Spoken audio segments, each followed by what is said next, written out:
뉴스 속 경제 이슈는 더 쉽고 깊게, 최신 고용 동향은 더 빠르게 전해드리는 고용브리핑 365 시간입니다.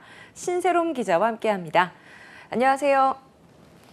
오늘 어떤 이슈 가져오셨나요? 네, 코로나19로 시행되던 거리두기가 전면 해제되면서 모처럼 숨통 트인다는 분들 많은데요. 이 자영업자분들이 가장 그럴 테고 헬스장이나 영화관도 역시 마찬가지입니다. 네. 하지만 확 늘어난 손님은 반가운데 그만큼 코로나19로 인해서 줄었던 인력은 채워지지 않아서 힘들다는 이야기가 나옵니다. 이슈픽에서 짚어봅니다. 맞아요. 최근에 한 영화관 직원들이 글을 올렸는데 이게 화제가 되기도 했잖아요. 네, 직원들이 익명 게시판에 올렸던 글인데요. 이 지금 시킨 팝콘은 직원들의 수명을 갉아서 드린 거다. 현재 직원 3명이 3교대로 아르바이트를 진행 중이다. 그러니까 아르바이트생은 물론 정직원도 12시간씩 서서 일하고 또 화장실도 제때 가지 못하고 있다는 글이 올라왔습니다. 사회적 거리두기 해제로 영화관을 찾는 관객이 부쩍 늘었음에도 인력은 즉각 충원되지 않아서 직원들이 과로에 시달리고 있던 겁니다. 인력은 그대로인데 평일 낮에도 영화관에는 관객이 다시 붐비기 시작을 하면서 이런 현상이 나타난 겁니다. 실제로 수치로도 나타난 게 있습니까? 맞습니다. 당장 이번 달 초에 열흘 동안의 통계만 봐도요. 네. 관객이 늘어난 것이 확인됩니다. 영화관을 찾은 관객 수가 478만 명을 넘었는데요. 지난 4월 한 달 동안의 총 관객 수가 300만 명이었으니 이번 달 열흘에만 이보다 더 많은 관객이 영화관을 찾은 거죠. 네. 거리두기 해제와 함께 영화관에서 팝콘도 먹을 수 있게 됐고 여기에 더해서 연휴도 있었고 또 개봉한 대형 영화들이 있어서 관객이 더 몰렸던 겁니다. 정말 빠른 속도로 관객들이 돌아오고 있다는 걸 수치로 확인할 수 있는 것 같은데 코로나19로 인해서 인력이 감축된 것을 감안을 한다면 늘어난 관객 수에 비교한다면 굉장히 좀 인력 부족이 심각할 수밖에 없겠다는 생각이 드네요. 네, 맞습니다. 이 코로나 확산으로 지난 2년간 영화관을 찾는 관객들이 뜸해지자 영화관들은 직원 수를 급격하게 줄였습니다. 당장 업계 1위인 CGV를 기준으로 봐도요. 코로나19 이전에 1,220억 원의 흑자를 냈던 2019년까지는 단시간 기간제 근로자가 2,009명이었습니다.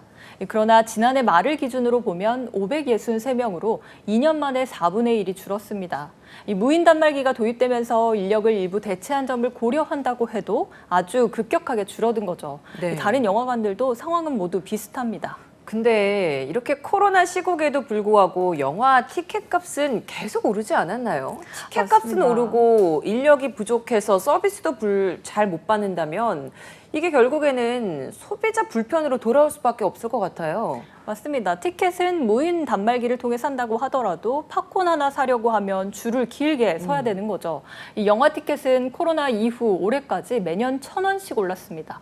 코로나 이전보다 25%나 인상됐는데요. 주말 영화 한 편 보려면 15,000원이나 됩니다. 둘이 네. 보면 3만 원이고 넷이 보면 더 많죠. 간단한 이제 문화생활 하기가 참 힘든 게 됐어요, 영화도. 맞습니다. 영화 한 번 보려면 또 팝콘도 먹어야 되고 그쵸. 음료수도 한 잔 마셔야 되고 또 커피도 한 잔 마셔야 그쵸. 되고 이렇게 되면 비용은 정말 많이 늘어나는데요. 이 소비자가 제대로 된 서비스를 받기는 어려운 현실입니다. 말씀하셨던 대로 감축됐던 일손은 채워지지 않고 있고 이 영화관의 직원들은 업무 과다를 호소하고 있고 또 오랜만에 극장을 찾고도 즐겁지 못한 관객들도 많아지고 있는 겁니다. 그래요. 영화관의 경우에 이 상황이 이러면 당장 좀 인력 수급이 필요해 보이는데요. 네, 영화관들도 인력이 부족하다는 걸 인정하고는 있습니다. 즉 5월 초 황금 연휴 기간에 인력이 부족했으니 이제 아르바이트 채용을 해야 된다 이런 입장인데요. 이런 인력 채용보다 지원자가 부족해서 현장 운영은 쉽지가 않다 이런 해명을 내놨습니다. 실제로 아르바이트 노조에 따르면요. 시장이 수요는 회복되는 듯해도 공급이 회복이 안 되고 있다고 합니다. 즉 사람을 구한다는 공고는 늘고 있지만 많이는 지원하지는 않는다는 거죠. 실제로 한 온라인 아르바이트 플랫폼 집계에 따르면요. 거리두기가 해제된 지난 4월 아르바이트 모집 공고 건수는 이 코로나19가 한창이던 지난해 4월과 비교하면 약 25%, 또 2020년에 비해선 150% 넘게 증가했습니다. 최근에 식당의 자영업자분들도 아르바이트생 구하기가 힘들다 이런 호소를 하시던데 같은 맥락으로 이해하면 되는 건가요? 네, 요즘에는 영업시간 제한이 없어졌다 보니 늦은 시간까지 식당을 찾는 사람들이 늘고 있는데요. 가게는 또 손님들로 꽉꽉 차 있고요. 네. 자영업자들도 그래서 이제 한시름 놓아도 될까 했는데 사람이 그만큼 많아졌는데 인력을 구하기가 쉽지 않다고 합니다. 일손이 부족해진 외식업계는 경쟁적으로 시급을 올리는 방안으로 아르바이트생 유치전에 나서고 있기도 합니다. 하지만 장기적으로 보면 급여를 올리는 것도 한계가 있기 마련인데요. 네. 이 높아진 인건비에 맞추려면 또 제품 단가, 또 소비자한테 전가되는 그쵸. 부분이 있기 때문입니다. 또 그렇게 되면 자영업자들은 수익이 줄어드는 악순환에 빠질 수 있게 되겠죠. 네, 이래저래 참 고민이 클 수밖에 없겠네요. 이렇게까지 일손 구하기가 어려운 이유 어디서 찾아볼 수 있을까요? 아무래도 구인이 한 번에 몰렸다. 여기에서 이유를 좀 찾아볼 수 있을 것 같습니다. 네. 아르바이트의 주요 인력층이라고 한다면 20대겠죠. 그쵸. 근데 이 20대들이 이런 현장 아르바이트로 가지 않고 배달 인력으로 많이 빠진 것도 이유가 될 것 같습니다. 이 젊은 층이 고정적으로 출근을 하는 것보다 유연한 근로 방식을 선호하고 있기 때문인데요. 여기에 아르바이트보다 배달 업종의 수익이 더 높은 점도 이유로 작용하고 있습니다. 전문가들은 코로나19 장기화로 노동시장이 재편되면서 당분간 이러한 구인난은 계속될 수밖에 없을 것으로 전망하고 있습니다. 그나마 희망으로 꼽자면요, 외국인 인력인데요. 이 외국인 인력 역시 아직 비자 발급 규정은 그대로여서 구하기 어려운 상황이라고 합니다. 곳곳에서 벌어지는 일손 부족 현상 당분간 지속될 전망입니다. 네, 한컷 이슈도 짚어보겠습니다. 오늘 한컷 이슈는 어떤 소식 준비하셨나요? 네, 러시아와 우크라이나의 전쟁이 장기화하고 있습니다. 이 장기화로 인해서 국제 원자재 가격이 잇따라 오르고 있는데요. 최근 마트에만 가도 생필품 구하기 정말 어렵다, 정말 많이 올랐다 느끼실 수 있을 겁니다. 네. 특히 식용유가 가장 얘기가 맞아요. 많이 되고 있죠. 이 식용유 구하기 어려운데요. 롯데푸드는 대두유, CJ제일제당은 백설 까놀라유 가격이 지난해보다 각각 84% 그리고 66% 올랐습니다.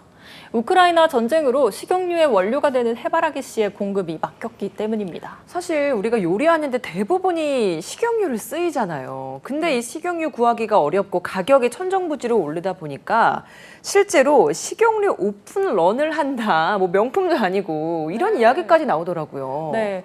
요리를 위해서 꼭 필요한 재료인데 구하기도 어렵고 가격이 계속 오르다 네. 보니 미리 사두자 이런 인식이 생겨난 겁니다. 이 일부 대형 유통업체들은 1인당 식용유 구매 개수 제한에 나섰습니다. 한 사람당 2개까지만 살 수 있다는 안내문까지 붙였는데 주말마다 동의날 정도라고 합니다. 네. 이런 사재기 조짐이 있자 어쩔 수 없이 구매 개수 제한을 한 건데 그런데도 불구하고 이런 구매 제한은 온라인 쇼핑몰로 확산하고 있습니다. 쿠팡에서는 1인당 10개까지, 또 롯데마트 인터넷 쇼핑몰은 5개, 홈플러스 인터넷 쇼핑몰은 1개로 제한하고 있는 상황입니다. 정말 너무 많이 물가가 오르긴 했지만요. 식용유 가격도 정말 많이 올라서 자영업자분들 이렇게 식용유 구하기 어려워지면 더 막막하지 않을까 싶네요. 맞습니다. 개인 가정에서는 다른 걸로 그쵸. 대체한다고 하지만 치킨을 튀겨야 하는데 식용유가 없다. 이러면 정말 난감하겠죠. 그쵸. 이 얼마나 많이 또 기름이 들어가겠습니까? 당장 분식집에 튀김을 하는 분들도 마찬가지고요. 이렇게 식용유가 부족한 상황에 놓이자 영업에 차질이 생긴 자영업자들은 자구책을 세우고 있습니다. 한 자영업자 온라인 커뮤니티에 들어가 보니까요. 식용유를 최대한 오래 쓸 수 있는 방법 이런 거를 그런 걸 또 공유하고 공유하고 있기도 있어요. 합니다. 네. 이런 글들이 잇따라 올라오고 또 공유하고 있는데 사용하고 남은 폐유를 팔아서 또 일부 비용이라도 충당해보자 이런 사연도 공유되고 있다고 합니다. 장기적으로 수급에 영향이 없는지 정부에서도 점검이 필요해 보입니다. 네, 사회적 거리두기가 해제되면서 숨통이 트이나 했는데 다시 인력 부족과 물가 인상으로 어려워진 요즘입니다. 언제쯤 모든 게 정상화될 수 있을까요? 오늘 신세롬 기자와 함께했습니다. 고맙습니다.